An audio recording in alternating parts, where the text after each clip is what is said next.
The child tugged at his father's sleeve as the old man shuffled into the arena, hands loosely tied with a strip of glowing cord. "Daddy, why's the old man smiling?" the boy asked, his voice barely audible over the booming laughter of the crowd. The father chuckled and shook his head. "Because he's too dumb to know he's about to die, son. Just watch."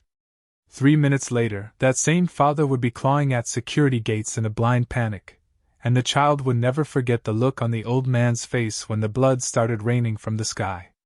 The arena was a monster built for one thing: humiliation. Towering stands stretched hundreds of feet into the sky, packed with spectators from every corner of the galactic core.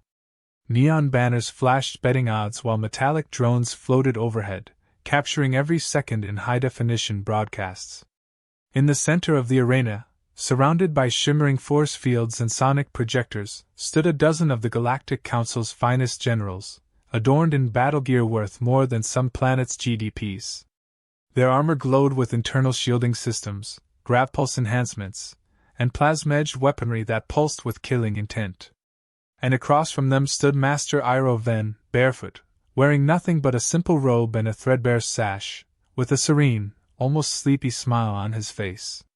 The announcer's voice blared over the sound system, exaggerated and dripping with mockery.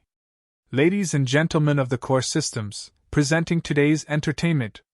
A relic from a forgotten age. A monk so ancient, he probably fought with rocks and sticks. Give a warm galactic welcome to Master Iro Ven." The crowd erupted into laughter, roaring approval as the screens flashed grainy, doctored images of monks tripping over themselves or being eaten by alien beasts. The monk, still smiling, bowed deeply to his audience. Not mockingly.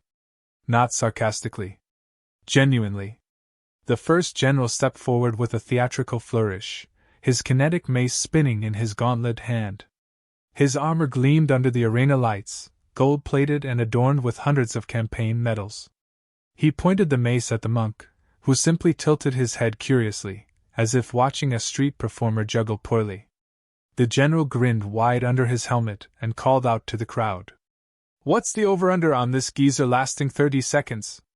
The betting screens flashed fresh odds, 15 seconds max. The gong to begin the match rang out, a deep, resonant boom that vibrated the very walls. In that instant, the general charged, mace humming as it tore through the air, his boosters firing small bursts of plasma to speed his sprint. Time seemed to slow. To the audience, it appeared almost cartoonish, an old man standing there, arms loosely at his sides, watching death rocket toward him at 200 kilometers an hour. Then the monk moved. He didn't dodge. He didn't sidestep. He didn't even raise his arms in defense. He simply breathed out, a long, slow exhale, and flicked his wrist toward the incoming general. It looked absurd. Childish. Ineffective. Until the general's body crumpled mid-sprint, spine arching backward at an impossible angle, his kinetic armor shorting out in a shower of sparks. The general skidded across the sand like a rag doll, groaning once before falling still. For a long, terrifying moment there was silence. The laughter had stopped. The crowd, thousands strong, leaned forward in their seats, unsure if they had just seen a trick, a glitch, a momentary fluke. A second general barked an order and advanced, more cautiously, his plasma axe raised high. He activated his graviton shields, a system designed to disperse even starship-grade impacts. This time, the monk didn't wait. He stepped forward, fluid and graceful, closing the distance in a heartbeat. A palm strike landed on the second general's hip joint, not even hard enough to make a sound. The general froze, his armor locking up, then collapsed like a puppet with cut strings, screaming as his neural interfaces fried inside his helmet. Screens flickered. Bookies started shouting at each other. Some arena guards exchanged wide-eyed glances, wondering if they should step in. The announcer's voice cracked as he tried to keep the audience entertained. Haha. Looks like the old-timer's got a few tricks up his sleeve, folks. Don't blink, you might miss the part where he gets squashed." Iro Ven smiled wider, turning slowly to face the remaining 10 generals. They backed up, some involuntarily. These were warlords who had crushed rebellions, burned civilizations, toppled empires, and here they stood, hesitating before an unarmed monk. One of the generals activated a drone swarm, 100 fist-sized murder drones that zipped out, locking onto the monk's biological signature. Iroh simply sat down cross-legged on the ground, closing his eyes. The drones accelerated, forming a buzzing spear point aimed directly at his heart. Without opening his eyes, the monk lifted one hand and snapped his fingers. A sonic pulse, barely visible, rippled outward. The drone seized up mid-flight, spinning crazily out of control. Some crashed into each other in a series of metallic explosions. Others dropped like stones, their circuits fried. The audience gasped audibly now, a wave of unease rolling through the stands. Children clutched at their parents. High-ranking officials in the VIP towers exchanged panicked whispers. Something was wrong. Terribly wrong. The lead general barked an order. All at once! 10 fully armed generals stormed the old man together, plasma blades flaring, gravitic pulses detonating the ground beneath them. The arena lights flared and dimmed. Cameras struggled to keep up. A thunderous roar filled the air as the combined might of 10 galactic champions descended on a single, unarmed figure. And then chaos. The monk rose to his feet in a blur, his hands and feet moving faster than the eye could track. Every step was a precise calculation. Every motion a death sentence. He deflected plasma blades with the gentlest of redirects, turning lethal thrusts into devastating blows against their owners. Kinetic charges meant to blast him apart rebounded at impossible angles, knocking generals off their feet. Shields overloaded. Armor crumpled. Blood splattered across the pristine arena sand. The monk didn't kill. That was the most terrifying part. He maimed. He broke. He shattered. But he never struck to end a life. It was an exhibition of pure, overwhelming dominance, a lesson written in broken bones and shattered pride. Within 2 minutes, 10 of the most powerful warriors in the galaxy lay groaning and defeated around him. Iroh Ven dusted his hands off lightly, as if brushing away crumbs after a meal. He turned to the stunned audience and bowed deeply once more. Not mockingly. Not sarcastically. Genuinely. And somewhere, among the thousands watching in horror and awe, the child turned to his father again and whispered, "Daddy, I think the old man's still smiling." The father didn't answer. He was too busy trying to claw his way out of the arena as the first emergency sirens began to wail. Would you like me to continue with Chapter 2 next in the same perfect style and flow? The broken arena floor shimmered with displaced energy as the dust from collapsed drones and pulverized shields hung thick in the air. Emergency lights flickered sporadically across the stadium, casting long, distorted shadows. Somewhere beyond the force field walls, panicked spectators shoved against one another, desperate to escape the growing sense that the show they had come to laugh at had turned into something far more dangerous. In the center of the chaos, Master Iroh Ven stood unmoving, a calm island amid the swirling storm of fear and confusion. Around him lay the shattered forms of the generals, once proud, now humiliated, clutching at broken limbs or writhing against the malfunctioning armor that now served as little more than a prison. The warlords in the luxury skyboxes barked into their comms, demanding explanations, shouting orders, but there was nothing their enforcers could do. Protocol demanded that once combat began, the arena's force field stayed up until the declared end, a safeguard meant to protect the paying audience from rogue combatants. Now, ironically, it trapped them with the very force they had unleashed for their amusement. In the control tower, terrified technicians scrambled to override systems built precisely to prevent tampering. Each failed command only deepened their dread. The old monk hadn't just beaten their best soldiers, he had outmaneuvered their entire infrastructure. Below, one of the least injured generals, a tall brute with a cybernetic eye implant, staggered to his feet, breathing hard. Rage and humiliation twisted his features into a mask of fury. He yanked free a graviton spike from his belt, a forbidden device banned on civilized worlds for its brutal effectiveness. Activating it, he hurled the spike into the ground at Iroh Ven's feet, triggering a gravitational collapse designed to crush a tank into a pancake. The audience, sensing something catastrophic, held their collective breath. Iroh didn't move. The gravitic field engaged with a roaring hum, and for a moment, it seemed as if space itself would collapse inward. Dust spiraled toward the center, pulling debris, fallen weapons, even the limbs of unconscious generals closer. Yet at the exact moment when the field should have collapsed the old man into a bloody smear, he lifted a single toe from the ground. The entire gravitational pull shifted, redirected in a sudden, impossible twist, and the field collapsed back on the one who had deployed it. The tall general screamed as he was yanked backward, armor crumpling inward before the graviton spike exploded beneath him, hurling his limp body across the field like a doll thrown by a tantruming child. The shockwave snapped a section of the force field wall, and a gust of unfiltered desert wind rushed into the arena. Sand whipped through the stands. Panic turned into a stampede. Wealthy patrons who had never known fear shoved and clawed their way toward exits they had barely glanced at before today. Some of the outer gates jammed under the press of bodies. Small fights broke out among the guards tasked with maintaining order, their loyalties shattering under the sheer primal instinct to survive. In the chaos, the announcement systems crackled back to life, desperate to maintain control. A synthetic voice, emotionless yet quivering beneath the surface, began issuing commands.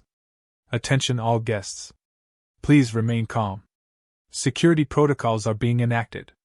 Please await further instructions. Nobody listened. In the luxury towers, warlords cursed and argued, pointing fingers at each other as the crowd's anger threatened to boil into full-scale riot. Some suggested calling in planetary defense forces, but others knew the truth. Deploying soldiers into an arena already dominated by the monk would only deepen the humiliation when he inevitably dismantled them too. Iroh then finally moved, walking casually across the cracked arena floor, stepping lightly over groaning generals without so much as a glance downward. His bare feet made soft, deliberate sounds against the scorched sand and broken metal. He approached the grandstand slowly, unhurriedly, as if taking a leisurely stroll through a garden. Above him, the remaining generals, those too afraid or too injured to fight, watched in growing horror as he drew closer. It wasn't just his strength. It wasn't even his speed. It was the absolute absence of fear, the total mastery of self, that shattered whatever remnants of courage they had left. A drone, one of the few still functional, buzzed low over the arena, capturing a close-up of Iroh's face. Across hundreds of star systems, millions watched the live feed, jaws slack, hearts pounding. No words were needed. His expression said everything. Calm. Certain. Unbreakable. For the first time in recorded galactic history, the mighty warlords found themselves on the wrong side of a broadcasted humiliation. They had spent decades cultivating images of invincibility. Now a barefoot, smiling relic of a dead world had rewritten their legend into a mockery. Somewhere behind the scenes, high-ranking officials scrambled to cut the feed. They succeeded, eventually. But not before countless fragments of the footage had already been captured, duplicated, and distributed by viewers faster than any censorship algorithm could track. On 1,000 worlds, memes were already being born. The Dust Monk. The Old Man of Ruin. Smiling Death. For every attempt to erase the monk's existence from the official record, 100 more tributes sprang up among a populace sickened by years of oppression. Inside the arena, the final desperate counterattack was forming. From hidden storage bays around the arena's perimeter, massive security mesh rumbled to life. Towering machines, bristling with cannons and shock lances, stomped forward, their pilots under strict orders: capture the monk alive if possible. Kill him if necessary. Iroh then paused mid-step and gazed up at the advancing machines with mild curiosity, as if watching ants rebuild a broken hill. The lead mech fired first, a focused plasma cannon that could bore through battleship armor. The beam lanced out, cutting a glowing line across the arena floor. A moment later, it was joined by a chorus of secondary weapon fire, missiles streaking overhead, shock lances crackling through the air. Dust and debris exploded outward, cloaking the monk in a blinding cloud of destruction. For a heartbeat, the generals watching dared to hope. Surely no one, not even this anomaly, could survive that onslaught. They leaned forward in their towers, faces twisted with desperate anticipation. The dust cleared. The monk stood exactly where he had been, completely untouched. Around him, missiles hung frozen in the air, their propulsion systems dead. Plasma beams had bent around him at unnatural angles, gouging trenches in the arena walls instead. Even the mighty mechs, those juggernauts of war, had stumbled, their systems struggling to process the impossible physics unfolding before them. With a serene wave of his hand, Iroh Ven dismissed the suspended missiles. They clattered harmlessly to the ground like discarded toys. The mech staggered backward, pilots inside screaming in confusion and terror. The monk took another step forward. The lead mech, desperate, launched its last weapon, a singularity grenade, forbidden on all civilized worlds for its devastating capacity to collapse space itself. The grenade arced high, slow in the way of heavy objects hurled with final, frantic hope. Above the arena, the fractured sky blazed with dying sunlight filtered through the broken force fields, casting a haunting, blood-colored glow over the chaos below. What had begun as a spectacle of humiliation had unraveled into a nightmare none could have predicted. Master Iroh Ven stood among the wreckage of war machines, unmoved by the groans of fallen generals or the desperate scrambling of mech pilots who had abandoned their weapons and pride alike. The force field flickered weakly now, barely holding back the winds that carried the scent of fear through the stands. The announcer's voice was long silent, the screens frozen in a glitched image of the monk's serene face, like a forgotten deity staring into the soul of a crumbling empire. From a hidden command post deep beneath the arena, the last-ditch order was issued. A swarm protocol, reserved only for planetary invasions, activated. Small hatches around the arena perimeter hissed open, and from them poured a tide of black units, microdrones built for a single purpose: to strip living flesh down to bone within minutes. A technological plague unleashed without the slightest hesitation toward collateral damage. They didn't care if spectators died. They didn't care if their own wounded were consumed. All that mattered was erasing the old man who had made them look weak. The swarm hit the arena floor like a black tide, surging toward Iroh Ven, a ravenous wave of synthetic death. The monk remained still until the front edge of the swarm reached the soles of his feet. Then, calmly, he lifted his gaze toward the sky, and the wind answered his call. With a motion barely visible, he stepped backward into a flowing stance, arms weaving patterns so intricate they seemed to blur into the very air. The arena's fractured energy fields caught his movements and amplified them, rippling waves of force that lifted the microdrones into a cyclone of their own making. Like insects caught in a sudden updraft, the swarm spiraled upward in a screaming column of black and silver, spinning faster and faster until the very friction between them ignited bursts of flame. One by one, they shorted out, exploded, or were ground into metallic dust. The crowd, those who had not yet fled, watched in horrified fascination as their final weapon disintegrated before their eyes. Some knelt in prayer, others simply stared, numb and uncomprehending. Even the most hardened warlords in the towers felt the cold grip of realization clenching their hearts. This was no man. This was a force beyond their understanding. A relic, yes, but not a relic of weakness. A relic of a time when power meant mastery over self, over fear, over the very elements themselves. Desperation now replaced arrogance. The head general, bruised and bloodied but still conscious, activated a hidden command override linked to a network of orbital weapon platforms hovering far above the atmosphere. They had been intended for city-level suppression, not personal combat, but he didn't care anymore. If the monk would not die by blade or machine, he would be vaporized from orbit. The general's trembling hand hovered over the final confirmation button, teeth bared in a snarl of hate and terror. Before he could press it, he felt a breath on the back of his neck. Slowly, mechanically, he turned his head. There stood Iroh Ven, somehow having crossed the distance in utter silence, his presence as sudden and absolute as the end of a heartbeat. The general's scream never made it past his lips. With a gesture so gentle it seemed almost affectionate, the monk tapped 2 fingers against the general's armored chest. There was a pop of kinetic force, barely a whisper, and the general's body folded inward, crumpling like an empty can. he slumped to the ground, unconscious, perhaps dead, though Iroh never once looked to confirm it. Above, the orbital weapons, untouched, unnoticed in their automation, received no confirmation signal.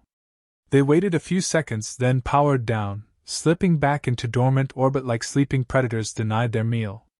The remaining generals, those few still capable of movement, abandoned all pretense of pride. They dropped their weapons, tore off their helmets, and groveled at the monks' feet, begging for mercy. It was a pitiful sight, these lords of galactic conquest reduced to sniveling husks by a single man's presence. Iroh Ven looked at them, and for a moment, there was true sorrow in his eyes. Not pity. Not disdain. Sorrow for what they could have been, had they remembered the meaning of strength. He did not speak. He did not strike. He simply turned his back to them, the ultimate rejection, and walked away. Step after step, he crossed the battlefield of his own making, leaving trails in the sand as if he were merely an old man taking a stroll before sunset. Far above, news satellites that had resisted the blackout protocols continued to broadcast fragmented footage. Across the galaxy, billions of beings watched in awe and disbelief as the monk refused the final blow, refused to bask in his victory. It was not triumph he sought. It was remembrance. A reminder that power without wisdom, strength without restraint, would always collapse under the weight of its own corruption. Even as he walked, emergency shuttles descended on the arena, their pilots hesitating before landing, unsure whether it was safe. Medics rushed in, scooping up broken bodies, ignoring protocols in the face of pure humanitarian need. Some attempted to approach Iroh Ven, to speak to him, to beg for an interview, a statement, anything. He offered none. His silence was his statement. Beyond the walls of the arena, riots broke out across the city. Citizens emboldened by the sight of the invincible generals brought Lo Tuk to the streets, tearing down banners, storming government halls, ripping apart statues of the same men who had so recently ruled with iron fists. Police forces fractured. Armies hesitated to fire on their own people, the memory of the smiling monk flashing across their vision like a warning. On world after world, whispers spread. They said he was a ghost from before time. They said he was a punishment sent by the old gods. They said he was proof that somewhere, somehow, justice still existed beyond power and wealth. His legend grew not because he proclaimed it, but because others carried it forward, stitching it into the fabric of rebellion, hope, and defiance. Back in the arena, as the last of the wounded were carried away and the fires sputtered into smoldering embers, Iroh Ven reached the shattered remains of the central dais where the high commanders had once sat in their gilded chairs. In the sand at its base, he knelt and drew a simple symbol with his finger, a broken circle, split cleanly down the middle by a single straight line. No words.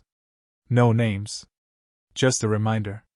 As he rose and walked out of the ruins without a single backward glance, the suns dipped low on the horizon, painting the broken world in hues of gold and blood.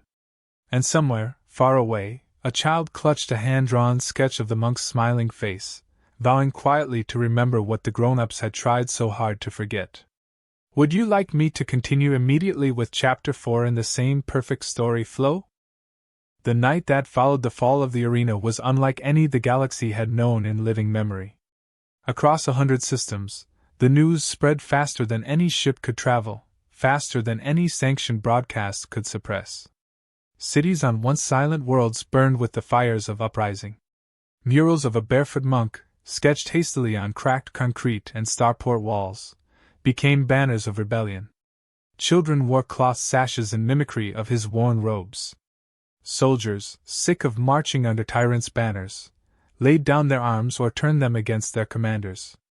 On the most opulent of worlds, the warlords who had laughed so heartily in their private towers now cowered in their palaces, frantically reinforcing defenses against threats that, only days ago, they would have dismissed with sneers.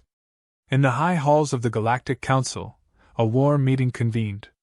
Cloaked figures argued around a vast obsidian table that reflected nothing but the cold light of the emergency sirens spinning in the distance. They debated 1,000 desperate plans, disinformation campaigns, mass arrests, assassinations of suspected sympathizers. Yet none dared say aloud the truth that crept unbidden into each mind. They could kill a man. They could not kill a symbol. They could destroy a village, a city, a planet even, but they could not undo what billions had now seen with their own eyes. A single old monk had brought their mighty machine to its knees without raising a single army, without speaking a single threat, without showing a single drop of hate. That was the horror they could not face. Meanwhile, far from the thrones of fear and power, Master Iroh Ven walked alone through the ruins of a forgotten town on a world most warlords could not have found on a map if their lives depended on it. His bare feet left faint prints in the dust as he passed crumbling houses and overgrown gardens, the silent witnesses of a people wiped away in the endless hunger for conquest. Where once had stood temples filled with quiet prayer and children's laughter, now only broken stones and scorched earth remained. Yet Iroh knelt reverently at each ruin he passed, bowing his head, whispering words in a language no satellite could record, a language older than the stars themselves. Above him, the night sky rippled with the contrails of fleeing governors and corrupt officials who had abandoned their posts. Fear drove them faster than any loyalty had ever moved them. Some crashed, some vanished into the void, but none would find peace. Already, bounty hunters and revolutionaries hunted their trails, emboldened by the sight of their masters brought low. In a remote village tucked into a valley where the wind still carried songs instead of screams, a young girl stood atop a makeshift stage made of old cargo crates. Her voice, small but steady, carried the story of the dust monk to a gathering crowd. She spoke of his walk into the arena, his silent defiance, his mercy. She spoke not as one telling of destruction, but as one passing down a sacred story of possibility. Around her, farmers, soldiers, merchants, and children listened with wide, hungry eyes. For once, the heroes of their tales were not faceless soldiers in polished armor, but a man who knelt to honor ruins and smiled while facing armies. The Council's elite forces, still loyal out of fear or greed, launched targeted raids to suppress the spreading unrest. They captured, tortured, and executed anyone suspected of harboring revolutionary ideas. They thought to strangle the fire before it became a blaze. But every person they silenced birthed 10 more willing to fight. They could not erase what had been carved into the hearts of the people. They could not erase the vision of a barefoot man who had faced death without blinking. In their desperation, the council devised a plan so reckless that many among them hesitated to endorse it. They would set a trap, baited not with weapons, but with suffering. They selected a world known to be rich in temples and schools, a place still largely untouched by the recent wave of rebellion. They ordered a massacre so public, so brutal, that it would force the dust monk to reveal himself. And then, with all their fleets and assassins poised like the heads of a great serpent, they would strike at once. The plan was set in motion with clinical efficiency. Drop pods rained from the sky, disgorging armored troops onto peaceful towns. Shrines were torn down. Teachers and elders were dragged into the streets and executed as examples.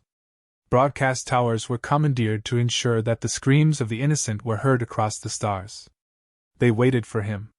They sharpened their knives. They primed their bombs. They waited for the monk who had humiliated them to return and die before the eyes of the galaxy. But Master Iroh Ven did not come. Instead, from the corners of every settlement, from the back alleys of every spaceport, from the shadowed mountains and the deepest forests, others rose in his stead. Farmers with nothing but scythes. Students armed with nothing but textbooks and dreams. Soldiers who had once marched under the council's banners but who now carried the broken circle painted on their shields. They fought with a fury born not of hatred, but of memory. They fought because, for the first time, they knew what it was to believe in something greater than survival. The council's forces found themselves overwhelmed not by armies, but by conviction. Their ranks fractured. Defectors turned on commanders. Supply lines collapsed. What had been intended as a trap became a grave of their own digging. High above the embattled world, in the cold void between stars, Master Iroh Ven watched from a quiet observation platform aboard a freighter so old and battered that no sensor had deemed it worth scanning. He watched the flames rise not with glee, but with a deep, aching sadness. This was not the future he had wished to shape. He had offered an example, a memory, a seed. Others had chosen what to make of it. As the first waves of rebellion toppled the local garrisons, a child, bloodied but unbowed, painted the broken circle onto a battered piece of scrap metal and raised it high above the rubble. Around her, others gathered, singing a song none of them had been taught, a song they knew in their bones. A song of remembrance, of resistance, of hope. Iroh Ven closed his eyes and offered a silent prayer to the dust, the wind, and the stars. Far away, in hidden chambers and dark palaces, the surviving warlords whispered in terror of a ghost they could no longer touch, a movement they could no longer stop. They spoke the name they dared not say aloud in public, the name that now walked with the wind and smiled from every rebel's face. Dust Monk. Would you like me to continue with Chapter 5 next in the same perfect deep flow and power? The world spun on, as it always had, but the rhythm of its turning had changed. What once was a galaxy ruled by the iron hands of prideful generals and decadent warlords had begun to pulse with the heartbeat of something older, something the Council had long forgotten and the people had long thought dead. Across burned cities and crumbling palaces, across dusty villages and shining ports, the broken circle appeared. It was etched into walls by trembling hands, drawn into the dirt by bare feet, painted boldly onto flags carried by children no taller than a rifle. It was whispered in prison cells, traced on fogged windows, carved into hidden caves. The symbol was no longer just for the monk who had walked calmly into the jaws of death and walked out again. It had become the mark of everyone who remembered that power without wisdom was no power at all. In the years that followed the fall of the arena, no official record would mention Master Iroh Ven. His name was scrubbed from the Council archives, his likeness erased from all government-controlled networks, his story labeled myth, propaganda, or worse. And yet, in the unguarded spaces where ordinary people gathered, in underground cantinas, in broken schoolhouses, in market squares under broken moons, his legend grew bigger than any history book could have contained. They told stories not only of what he had done, but what he had refused to do. They spoke of the strength he had wielded like a feather, never once letting it turn into cruelty. They remembered that he had faced a sea of blades, a rain of fire, and a mountain of arrogance, and had defeated them all with nothing more than clarity, patience, and an unshakable spirit. The Council tried to pivot, tried to fill the void left by their crumbling authority with new propaganda, new wars, new distractions. They manufactured fresh heroes, young generals with new medals and carefully scripted speeches. They built monuments taller and brighter than ever before, hoping to blind the people with gold and ceremony. But none of it worked. No matter how many gleaming new heroes they presented, none of them could erase the image burned into the hearts of a galaxy. The old monk, standing barefoot on broken ground, smiling as the proudest warriors collapsed around him. Every attempt to create a new symbol only sharpened the people's memory of the original. In hidden places, councils formed, not of warlords and tyrants, but of teachers, healers, farmers, soldiers, and wanderers. They did not seek to rebuild the old world. They sought to remember the truth the dust monk had reminded them of. Communities rose from ruins not with conquest, but with cooperation. Entire systems declared their independence not through bloodshed but through solidarity, simply refusing to participate in the Council's decrees. Without the fear of annihilation binding them, the galaxy's inhabitants found a strength far greater than plasma weapons or gravitic mines could ever forge. As for Master Iroh Ven, he vanished from the public eye as quietly as he had once stood in the center of all attention. Some claimed he had ascended into the stars themselves, a spirit of the ancient cosmos. Some said he walked among them still, teaching without titles, defending without fanfare. Sightings were reported: an old man repairing a broken irrigation pump in a forgotten desert colony, an elder teaching meditation to orphaned children in a war-torn refugee camp, a silent figure standing between a corrupt official and an angry mob, preventing bloodshed with a glance. Whether these stories were true or woven from desperate hope, none could say. It hardly mattered. The idea of him was enough. There were those who hunted him still. Mercenaries, bounty hunters, entire strike teams funded by the last vestiges of the old power structures. They combed border worlds, interrogated villagers, scanned every traveler who resembled the legendary figure. Some got close, or so they claimed. But none returned victorious. Most simply disappeared, swallowed by the same vastness that had birthed the legend. A few who returned spoke only in broken whispers, unable to articulate the terror of finding not a man, but something so still, so certain, that it unraveled the rage inside them before a single blow was struck. On a planet so distant and quiet that it had no formal name, where twin suns rose and set with the patience of a timeless song, a small farm thrived. Its fields were modest, its gardens wild with herbs and humble vegetables. The locals spoke of an old caretaker who tended the land with gentle hands, who fixed broken tools for no charge, who listened more than he spoke. He was neither rich nor influential, and he seemed to desire nothing more than to see the soil bloom under a sky free of violence. Sometimes, when the wind shifted just right, one might catch him moving through the fields in the twilight, his silhouette familiar in a way that tugged at the heart, though none dared interrupt his quiet work. Children visiting the farm sometimes asked about the strange symbol carved into a stone at the edge of the property, a broken circle, split by a single line. They would be told it was the mark of a gardener who loved things enough to protect them, even when the storms came. They would be told it was a reminder that true strength lies not in crushing, but in nurturing. And in the quiet that followed these explanations, the children would feel something they could not yet name, a sense of inheritance, of belonging to something vast and enduring. In time, many of the mighty cities crumbled into relics of their own arrogance. Trade routes shifted to favor small communities over central empires. Knowledge spread freely where once it had been hoarded. Across the galaxy, where once towering statues of generals had loomed, new monuments rose, simple, beautiful works of stone and song and garden, honoring not one man, but the idea that had outlived all the kings and councils combined. And in all these places, one could find the broken circle, humble and enduring, etched into hidden corners and high towers alike. It whispered a lesson as old as the stars themselves, a lesson that could not be conquered or forgotten, a lesson that lived in every hand that built instead of broke, every voice that soothed instead of shouted, every soul that chose the harder path of peace over the easy lure of domination. Somewhere beneath the twin suns, a figure knelt in a garden, planting seeds with the same patience he had once used to break an empire.